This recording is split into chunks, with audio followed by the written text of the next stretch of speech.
अस्सलाम वालेकुम पाकिस्तान, हमीद नकीबी आपकी खिदमत में हाजिर है। एक ऐसी खबर जिसे दुनिया छुपाना चाहती है लेकिन हकीकत अंधेरे में नहीं छुपती। इसराइल जो खुद मिसाइलों, ड्रोन्स और जदीद हथियारों का बेताज बादशाह है, आज भारत के दरवाजे पर 15,000 करोड़ रुपए लेकर क्यों खड़ा है? क्या ये महज सौदा है या एक गहरी आलमी साजिश का आगाज़ जो ईरान, फ़लस्तीन और दीगर इस्लामी मुल्कों को निशाना बनाने जा रही है? हाल ही में एक खुफिया मगर धमाका खेज रिपोर्ट सामने आई कि इसराइल ने भारत से 15,000 करोड़ रुपए मालियत के जदीद रॉकेट लॉन्चर खरीदने की पेशकश की है। ये वही रॉकेट लॉन्चर हैं जिन्हें भारत ने देसी टेक्नोलॉजी से तैयार किया, यानी पंका मल्टी बैरल रॉकेट लॉन्चर।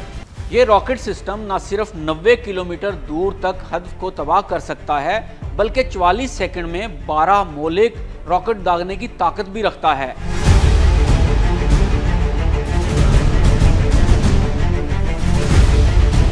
लेकिन सवाल ये है, इसराइल जो खुद Hermes drone, David Sling, Iron Dome और स्पाइस गाइडेड बम जैसी टेक्नोलॉजीज रखता है, भारत के पास मिसाइल खरीदने क्यों आया? इसका जवाब आपको 7 अक्टूबर 2023 के बाद मिलता है, जब इसराइल गजा पर हमला आवर हुआ और दुनिया ने लाखों मासूम फ़लस्तीनियों का कत्लेआम अपनी आंखों से देखा।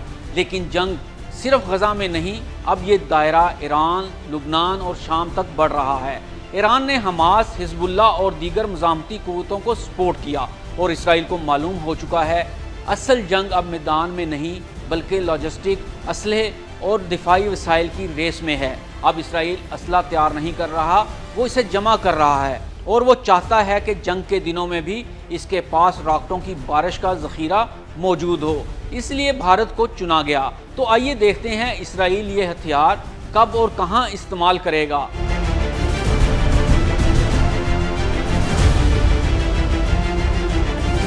सबसे पहले गजा के खिलाफ, जहां इसराइल चाहता है मुकम्मल सफाया हो। लुबनान के खिलाफ, जहां हिजबुल्ला ने इसराइली हदूद में दर्जनों रॉकेट बरसाए।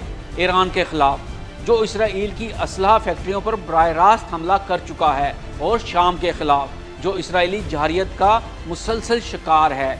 ये रॉकेट लॉन्चर बुनियादी तौर पर इन्हीं मुस्लिम ममालिक के खिलाफ इस्तेमाल होने की तैयारी है जिन्हें इसराइल अपना वजूदी ख़तरा समझता है। दिलचस्प बात यह है कि इसराइल की इंटेलिजेंस थिंक टैंक्स एक बयानिया फैला रहे हैं कि पाकिस्तान अब ख़तरा नहीं रहा, हमने इसे आलमी तौर पर तनहा कर दिया है, जबकि हकीकत इसके बरक्स है।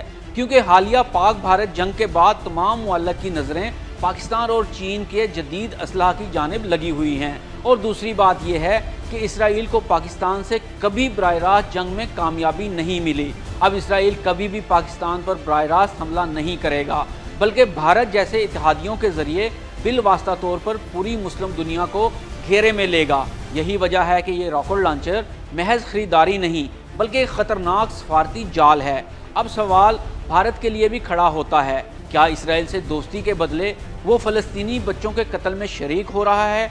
क्या चंद अरब रुपए की बरामदात इसकी गैर जानिबदार हैसियत को दफन कर देंगी? क्या भारत ये समझता है कि इसराइल एक दिन इसी हथियार का रुख किसी और तरफ नहीं करेगा? और क्या भारत खुद को एक ऐसी आलमी साजिश का हिस्सा बना रहा है जिसमें इंसानियत हार जाएगी? देखने में ये सिर्फ एक हथियार की डील है, लेकिन हकीकत में ये एक पूरी दुनिया को दो हिस्सों में बांटने की तैयारी है। एक तरफ वो लोग जो ताकत के नशे में बेगुनाहों का खून बहाते हैं और दूसरी तरफ वो जो अब भी सवाल पूछने की हिम्मत रखते हैं। आज सवाल ये नहीं कि भारत से हथियार क्यों लिए जा रहे हैं, बल्कि सवाल ये है कि कल को इन हथियारों का निशाना कौन होगा और क्या हम खामोश तमाशाई बने रहेंगे?